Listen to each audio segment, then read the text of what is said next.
요한복음 9장 1절부터 5절까지 저와 성도님들 한 절씩 번갈아 가며 읽겠습니다. 예수께서 길을 가실 때에 날 때부터 맹인된 사람을 보신지라. 제자들이 물어 이르되 라삐여, 이 사람이 맹인으로 난 것이 누구의 죄로 인함이니까? 자기이니까 그의 부모니까? 예수께서 대답하시되 이 사람이나 그 부모의 죄로 인한 것이 아니라 그에게서 하나님이 하시는 일을 나타내고자 하심이라. 때가 아직 낮음에 나를 보내신 이의 일을 우리가 하여야 하리라. 밤이 오리니 그때는 아무도 일할 수 없느니라. 함께 읽습니다. 내가 내가 세상에 있는 동안에는 세상의 빛이로라. 아멘. 설 연휴가 시작되었습니다. 작년보다 올해 설 때에 이동하는 인구가 한 갑절가량 늘어날 것이라고 합니다. 이번 연휴 동안에는 2,900만 명의 우리 국민들이 고향을 찾아 떠날 것이라고 합니다. 거리 두기로 인해서 오랫동안 만나지 못했던 가족들 함께 만나면 서로 궁금한 게 많아서 질문을 합니다. 어떻게 지냈니? 잘 지냈습니까? 이런 가벼운 질문에 또 가볍게 예, 잘 지냈습니다 하고 넘어가면 되는데, 좀 무거운 질문이 연달아 나오기 시작합니다. 어떻게 지냈어? 뭐 하고 살았어? 앞으로 어떻게 할 거야? 너 계획이 뭐야? 이런 무거운 질문을 받으면 마음도 무거워집니다. 오늘 우리가 함께 읽은 본문 말씀 속에는 예수님의 제자들이 예수님께 좀 무거운 질문을 하고 있습니다. 그 질문은 인간의 고통에 관한 질문입니다. 예수님과 제자가 길을 가다 선천성 시각장애인 한 사람을 만났습니다. 그를 본 제자들이 예수님께 묻습니다. 이 사람의 장애가 누구의 죄로 인한 것입니까? 제자들은 예수님께 객관식 문제를 냅니다. 1번 자기 죄, 2번 부모의 죄. 예수님, 1번, 2번 중에 뭡니까? 제자들이 예수님께 던진 이 질문에는 전제가 깔려 있습니다. 사람이 힘든 일과 어려운 일을 겪을 때 그것이 건강의 문제일 수도 있고요, 가정의 문제, 자녀의 문제일 수도 있고, 사업이 잘 되지 않아서 힘든 일일 수도 있습니다. 그럴 때마다 네가 뭘 잘못해서, 네가 죄를 지었기 때문에 그 결과로 이런 일이 일어난다는 생각입니다. 이런 생각을 인과응보라고 부릅니다. 하루아침에 재산을 다 잃고 10자녀까지 죽은, 그래서 죽을 만큼 고통스러워하고 괴로워하는 요업에게 친구들이 찾아와서 이렇게 말합니다. 야, 네가 이런 일을 그냥 겪을까? 아니지. 네가 죄를 지어서 그런 거야. 네가 빨리 이 고통에서부터 벗어나고 싶다면 곰곰이 생각해봐. 네가 무슨 죄를 지었는지. 그리고 회개해. 그러면 하나님이 회복시켜 줄 거야. 이 친구의 말도 인과응보 때문입니다. 참 희한하게도 21세기 최첨단 시대를 살아가고 있는 지금 우리 가운데도 이런 생각을 가진 사람들이 의외로 많습니다. 전생에 무슨 죄를 지어서 이런 얘기를 종종 하지 않습니까? 바로 이런 생각이 선천성 시각장애인을 보고 제자들이 예수님께 물은 질문입니다. 누구의 죄 때문에 이 사람은 나면서부터 앞을 보지 못하는 장애를 가진 것입니까? 인과응보와 결을 같이 하는 성경적 용어가 율법주의입니다. 율법주의는 율법을 지키면 복받고 안 지키면 벌 받는다는 것입니다. 이 율법주의에 따르면 복받고 벌 받는 건 누구에게 달려 있는 것입니까? 자기 자신입니다. 내가 하나님 말씀에 잘 순종하면 복을 받고, 내가 잘 못 지키고 불순종하면 벌 받는다는 것입니다. 율법주의는 모든 원인과 결과를 인간의 행위에서 찾습니다. 고통의 이유, 내가 잘해서. 내 고통의 이유는 내가 잘못해서, 그리고 형통의 이유는 내가 잘해서라는 것입니다. 내가 어제 한 일 때문에 오늘 내가 이런 삶을 산다는 것입니다. 여러분, 이 율법주의 속에는 하나님의 자리가 요만큼도 없습니다. 하나님이 자리할 곳이 없습니다. 그럼 이 율법주의자들은 하나님이 어디 계시냐면 하나님이 저 위에 계십니다. 하나님은 시험 감독관이 되셔서 우리에게 인생이라는 문제지를 다 나누어 주었습니다. 그 하나님은 멀찌감치 지켜보시는 겁니다. 자, 인생이라는 문제를 잘 푸나, 컨닝 안 하나 보자. 그리고 지켜보고 계십니다. 그리고 시험 끝날 때가 돼서 땡 치면은 시험 문제지를 거둡니다. 그리고 하나님이 채점을 하시고 그 점수에 따라서 어떤 사람은 벌, 어떤 사람은 상, 어떤 사람은 천국 가고 너는 지옥 가고. 혹시 여러분은 하나님을 이런 분으로 생각하고 믿고 계시지는 않습니까? 혹시 여러분이 생각하는 하나님은 이런 분 아니십니까?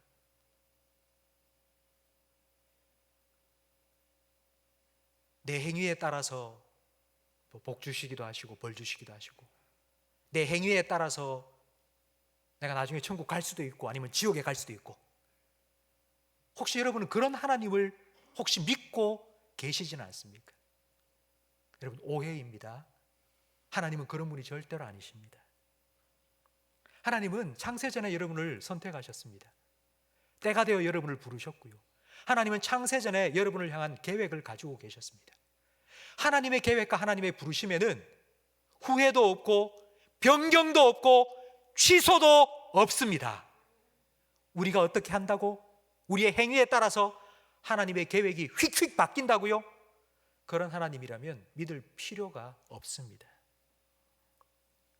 하나님은 우리의 앞날에 대해서 관심이 참 많으십니다. 우리의 과거보다 하나님은 우리의 앞날에 대해서 훨씬 더 관심이 많으십니다. 그래서 하나님께서는 우리에게 이렇게 말씀하셨습니다. 예레미야 29장 11절 말씀을 함께 읽겠습니다. 여호와의 말씀이니라. 너희를 향한 나의 생각을 내가 아나니 평안이요 재앙이 아니리라. 너희에게 미래와 희망을 주는 것이니라. 아멘. 지금 너의 모습이 어떠하든지 난 그거 별로 신경 쓰지 않는다. 왜냐하면 내일 내가 너를 내가 계획한 대로 새롭게 만들어 가실 거기 때문에. 하나님은 아브라함을 아브라함으로, 야곱을 이스라엘로, 시몬을 베드로로 부르시고 만드셨습니다. 장차 우리를 하나님께서 어떻게 변화시키실지 하나님은 계획을 가지고 계십니다. 하나님은 다 계획이 있으십니다. 하나님은 우리의 과거보다 내일에 훨씬 더 많은 관심을 가지십니다. 그렇게 우리를 변화시키기 위해서, 하나님이 우리를 위해서 가지고 계신 하나님의 뜻대로 계획대로 우리를 변화시키시기 위해서 하나님은 적극적으로 오늘 우리의 삶에 개입하십니다. 성도 여러분, 하나님께서 여러분을 이 자리에 부르신 이유는 하나님께서 뜻하신 바를 오늘도 이루어 가시기 위해서 여러분에게 하나님의 뜻이 무엇인지를 들려주시고 그 하나님의 뜻대로 여러분을 변화시켜 주시기 위함임을 믿으시기 바랍니다. 하나님은 매일매일 여러분 삶 속에 찾아오시고 말씀하시고 그 말씀대로 역사하시는 하나님이심을 믿으시기 바랍니다. 우리는 그 하나님을 믿고 살아갑니다. 베드로가 3번이나 주님을 모른다고 부인하고, 내가 뭐 예수 제자야, 난 이제 끝났어, 나 옛날 직업으로 돌아갈래, 나 물고기 잡으러 갈래, 갈릴리 바다에 갔을 때에 예수님께서는 그곳까지 찾아오셨습니다. 그리고 네가 나를 사랑하느냐 3번 물으시고 베드로를 회복시켜 주셨습니다. 성도 여러분, 과연 하나님께서는 우리가 관심을 가지고 있는 과거에 대해서, 우리의 어제에 대해서 하나님은 뭐라고 생각하실까요? 하나님은 어떻게 생각하실까요? 시편 103편 12절 말씀을 우리 함께 읽어보겠습니다. 동이 서에서 먼 것 같이 우리의 죄가를 우리에게서 멀리 옮기셨으며 아버지가 자식을 긍휼히 여김같이 여호와께서는 자기를 경외하는 자를 긍휼히 여기시나니 이는 그가 우리의 체질을 아시며 우리가 단지 먼지뿐임을 기억하심이로다. 아멘. 하나님은 우리가 연약하다는 것을 너무나도 잘 아십니다. 우리가 죄를 짓고 하나님 정말 잘못했습니다 하고 회개하고 돌아서서 또 죄 지을 거라는 걸 하나님은 다 아십니다. 그렇기 때문에 하나님은 우리를 긍휼히 여기십니다. 만약 하나님께서 우리를 긍휼히 여기시지 않으면 우리가 행한 대로 갚으십니다. 하나님께서 우리가 행한 대로 갚으셨다면요, 이 자리에 누가 살아있겠습니까? 이 자리에 누가 존재하겠습니까? 이미 죽어도 100번, 1000번 죽어 마땅한 죄인이죠. 하나님은 우리를 긍휼히 여기십니다. 아버지가 자식을 용서하듯이 하나님은 우리를 용서해 주시고요, 하나님은 우리의 죄를 위해서 자기 하나밖에 없는 독생자 예수님을 십자가 위에 내어주셨습니다. 그리고 우리를 용서해 주셨습니다. 하나님은 우리의 죄과를 들추지 않으십니다. 우리의 과거를 또 덜먹이지 않으시고 하나님은 덮어주시겠다고, 내가 기억하지 않겠다고, 동이 서에서 먼 것처럼 내가 잊겠다고 하나님 말씀하셨습니다. 하나님은 이런 분이신데요, 우리가 그 하나님을 믿지 못하니까 우리는 자꾸 하나님 앞에서 공약을 남발합니다. 하나님, 한 번만 용서해 주세요. 저를 용서해 주시고 딱 한 번만, 이번만 제 기도에 응답해 주세요. 하나님, 그렇게만 해주신다면 제가 앞으로는 다시는 이런 죄를 짓지 않고, 다시는 죄를 안 짓긴 뭘 안 져요. 하나님 다 아세요. 내일 되면, 모레 되면 또 지을 거라는 거 하나님 다 아세요. 내가 열심히 기도하고 말씀 보고 제가 살겠습니다. 하나님 다 아세요. 우리가 그렇게 안 한다는 거. 성도 여러분, 우리가 죄 짓는 건 당연한 것입니다. 우리가 죄를 안 짓고 사는 게 그게 희한한 일입니다. 우리의 삶을 돌아보면 죄를 지을 때도 있지만 죄를 안 지을 때도 있지 않습니까? 왜 그런 일이 있을까요? 시험에 들게 하지 마시고 다만 악에서 구하여 달라는 우리의 기도에 주님께서 응답해 주셨기 때문입니다. 그래서 주님께서 우리를 지키시고 보호하셨기 때문에 우리가 죄에 빠지지 않은 날도 시간들도 우리의 삶에 있다고요. 그런데 우리는 자꾸 내가 한 일만 보고 나는 죄인입니다, 나는 정말 하나님 앞에 설 자격도 없고, 그러니 다시는 내가 이렇게 안 하도록 내가 열심히 살겠다고 한 번만 봐달라고. 여러분, 이건요, 나뿐만 아니라 주님께서 더 잘 알고 계시는 사실입니다. 그럼에도 불구하고 예수님께서는 우리에게 변함없이 은혜를 베풀어 주셨습니다. 그러니까 우리는 그 은혜를 기억하고 감사해야 합니다. 내가 뭘 어떻게 해야 되겠다고, 주님, 내가 어떻게 살겠습니다, 내가 앞으로 어떻게 하겠습니다, 이런 기도, 여러분 정말 성령께서 여러분 마음을 감동하셔서 그렇게 서원 기도를 시키시면 하세요. 그러나 그렇지 않다면 그런 기도 하지 마시고요, 주님 그냥 은혜를 베풀어 주세요. 주님 도와주세요. 주님께서 저를 도와주시지 않으면 저는 또 죄 가운데 빠져서 살 수밖에 없으니까, 그러니 저를 좀 도와주세요, 제게 은혜를 베풀어 주세요 라고 기도하시기 바랍니다. 오늘 본문에 나오는 선천성 시각장애인처럼 왜 우리의 삶에 고통이 있는 걸까요? 자기나 자기 부모의 죄 때문이 아니라면, 하나님께서 그 죄 때문에 고통을 벌러 주시는 게 아니라면 왜 우리가 원치 않는 그런 인생의 고통이 우리에게 찾아오는 걸까요? 질병, 사고, 자녀가 말썽을 피우고 사업이 안 돼서 경제적으로 힘든 일을 겪고, 왜 이런 고통이 우리 인생에 찾아오는 걸까요? 이 질문에 대해서 예수님께서 대답해 주시는 말씀이 3절입니다. 여러분 3절 말씀을 화면을 보면서 함께 읽겠습니다. 예수께서 대답하시되 이 사람이나 그 부모가 죄를 범한 것이 아니라 그에게서 하나님이 하시는 일을 나타내고자 하심이니라. 아멘. 사람이 뭘 잘못해서가 아니라 하나님께서 하시는 일을 나타내고자 하심이라고 말씀하셨습니다. 지금 현재 내가 겪고 있는 이 고통이 내가 한 일 때문이 아니라 하나님이 하실 일을 나타내기 위해서라고 말씀하셨습니다. 성도 여러분, 지금 제자들은요, 시각장애인을 보면서 이 사람이 날 때부터 장애인으로 태어난 게 뭘 잘못해서입니까? 라고 과거를 계속 보고 있는 거예요. 그 고통의 원인을 찾고 있어요. 그런데 예수님께서는 그들의 시선을 옮기신 거예요. 완전히 180도로 옮기신 거예요. 고통의 원인이 아니라 그 고통을 가지고 하나님께서 어떤 목적을 이루어 가실지를 보라고. 시선과 생각을 완전히 바꾸어 주신 것입니다. 성도 여러분, 예수님의 이 말씀 9장 3절 이 말씀은요, 인생을 바라보는 시각, 인생을 해석하는 관점을 완전히 바꾸어 버린 말씀입니다. 코페르니쿠스라는 사람을 여러분 이름 들어보셨을 겁니다. 코페르니쿠스 이전까지만 해도 사람들은 지구가 중심에 딱 있고 움직이지 않고 그대로 있고 그 주위를 태양과 달과 별이 계속 돈다고 생각을 했습니다. 그런데 코페르니쿠스는 천동설이 아니야. 지구가 움직여. 중심은 태양이야. 태양이 중심이고 그 주변을 지구가 돌고 있는 거야 라고 지동설을 주장했습니다. 이걸 코페르니쿠스적 전환이라고 말합니다. 그러니까 천지가 확 바뀐 겁니다.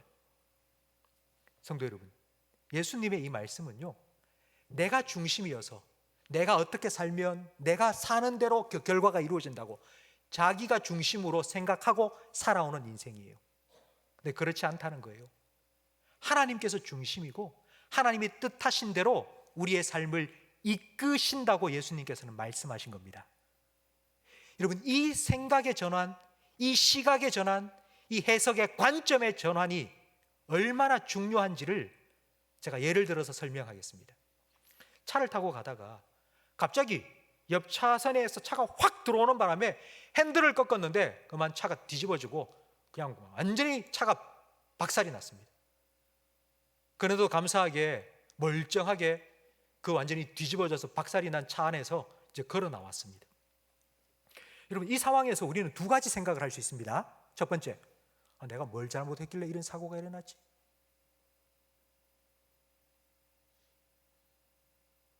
그리고 또 하나는 차가 이렇게 완전히 다 박살이 났는데도 불구하고 하나님께서 내 생명을 지켜주셨네. 하나님 감사합니다. 또 다른 예를 들어볼까요? 몸이 좀 안 좋아서 병원에 갔더니만 당장 수술을 하자는 겁니다. 뭔가 좋지 않은 악성 뭔가 혹이 있다고. 그래서 수술을 했습니다. 수술을 하고 병원에서 아파서 누워있는 동안 우리는 두 가지 생각을 할 수 있습니다. 내가 무슨 죄를 지어가지고 이런 병이 생긴 거야? 그런데 또 하나 다른 생각을 할 수 있죠. 하나님 감사합니다. 조기에 발견해서 수술까지 잘 받게 해주셔서 정말 정말 감사합니다. 여러분, 똑같은 일을 겪으면서 완전히 생각이 천지 차이입니다. 여러분은 어느 쪽을 선택하고 싶습니까? 똑같은 일을 겪으면서도 하나님이 나를 벌 주셔가지고 여러분 이렇게 사시고 싶습니까? 아니면 그래도 하나님 이 정도라도 감사합니다. 하나님께서 이 일을 통해서 또 내 삶을 새롭게 만들어 주시고 하나님께서 은혜를 베푸셨음을 깨닫게 해주시니 감사합니다. 여러분 그런 마음으로 살고 싶으십니까? 무르나 마나 아닙니까? 여러분 바로 이것이 우리 인생에 일어나는 일들을 해석하는 능력입니다. 성도 여러분, 저는 믿음을 이렇게 표현합니다. 믿음이라는 건 우리에게 일어나는 일들을 해석하는 능력입니다. 어떤 관점으로 그걸 보고 그걸 해석해내는지, 우리에게 믿음이 있다면 우리는 하나님의 관점에서 바라보게 될 겁니다. 그런데 자꾸 우리는 인간의 관점으로 생각하는 거예요. 내가 어제 뭐 했고 내가 옛날에 뭘 했기 때문에 지금 그 결과로서 이런 일이 일어난다고. 이게 바로 인간의 관점입니다. 근데 하나님은 새 일을 행하시는 분입니다. 여러분, 새 일을 행한다는 말은 어제에 내가 무슨 일을 했는지 하고 상관없이, 잘 들으세요. 하나님이 새 일을 행하신다는 말은 어제에 내가 무슨 일을 했는지 그거와 상관없이 하나님께서는 새 일을 하신다고요. 성도 여러분, 하나님께서는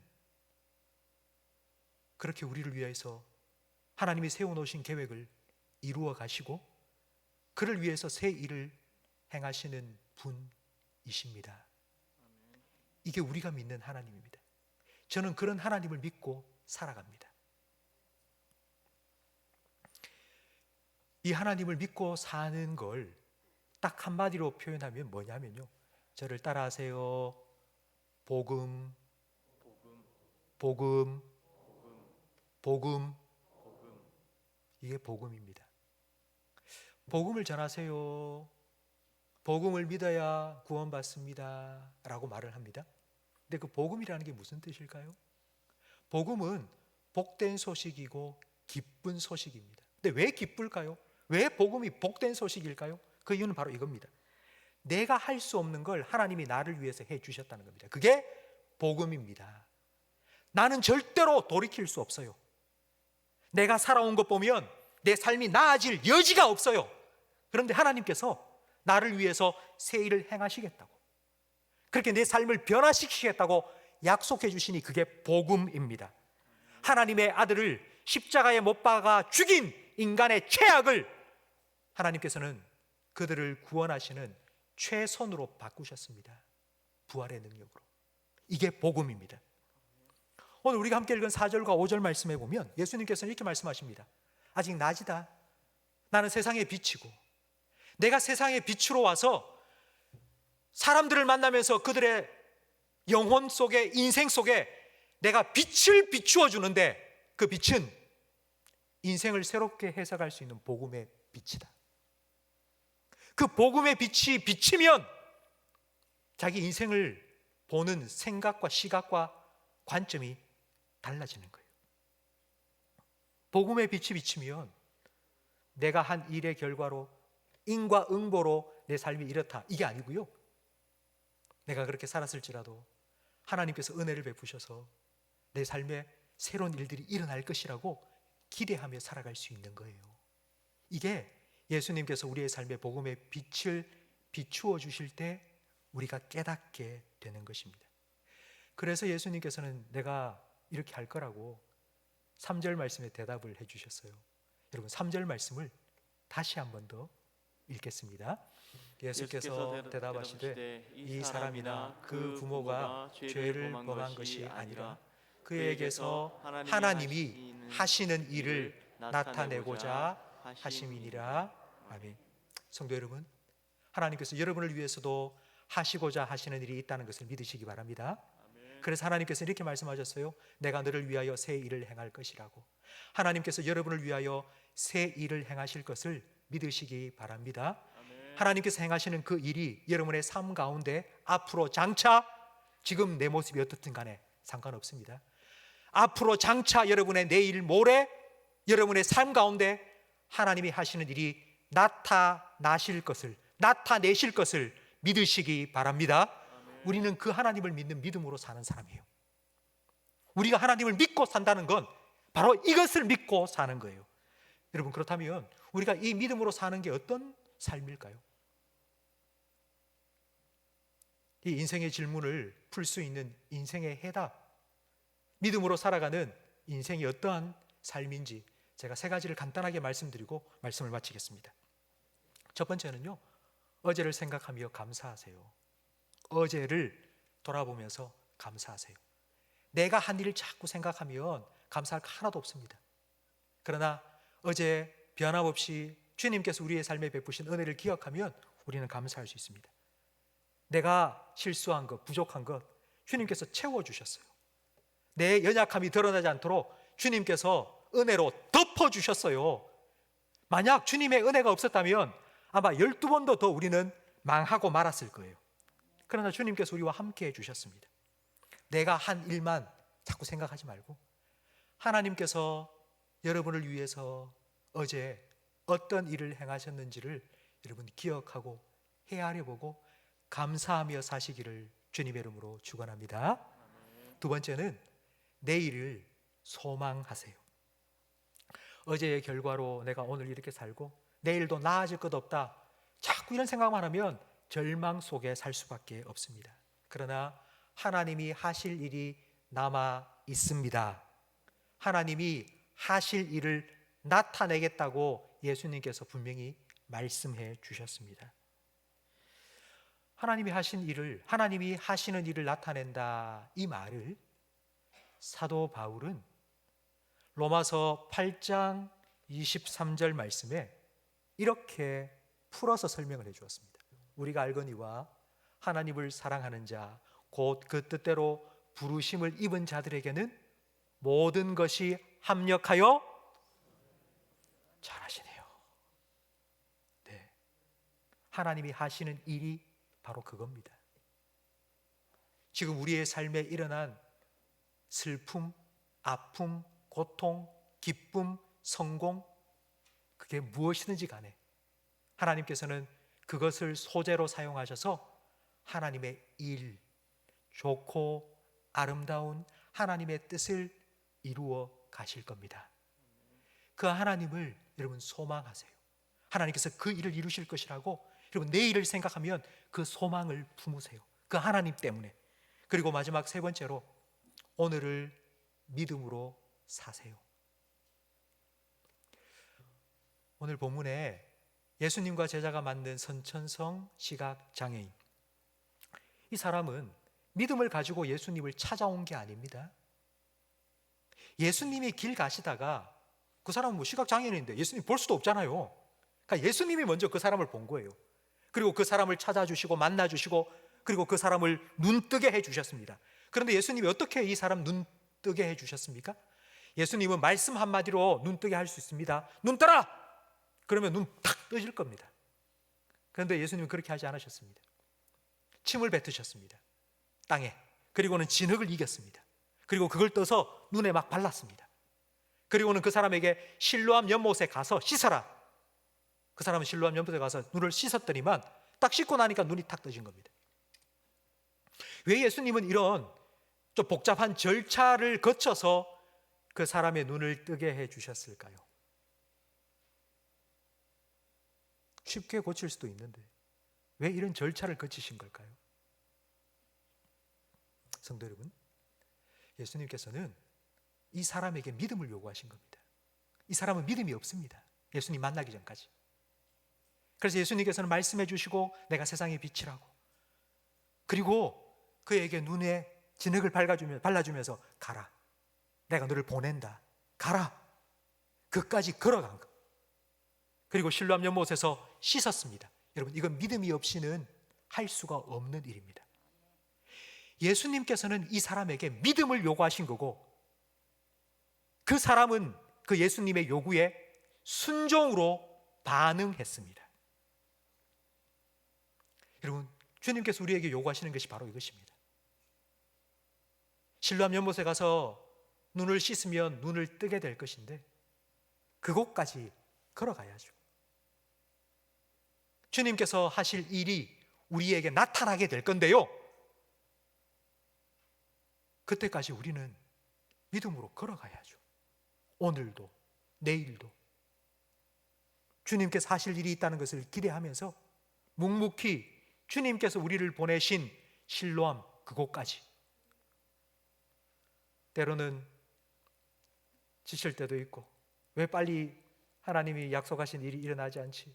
나 너무 괴로운데, 나 너무 힘든데, 그런 마음이 들 때라도 또 한 걸음 또 한 걸음 주님과 함께 걸어가는 것, 바로 그것이 오늘을 믿음으로 사는 것입니다.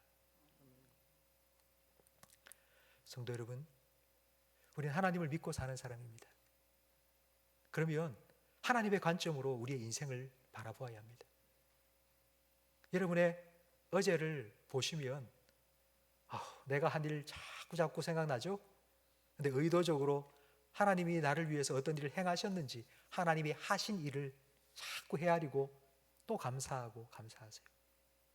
내일을 생각하면 아우 내일 어떻게 살지 하지 마시고, 그래 하나님 하시는 일을 나타내신다고 약속하셨으니까 그 하나님을 기대하고 소망하며 사십시오. 그리고 오늘 그 하나님과 그 예수님과 발걸음을 맞추어서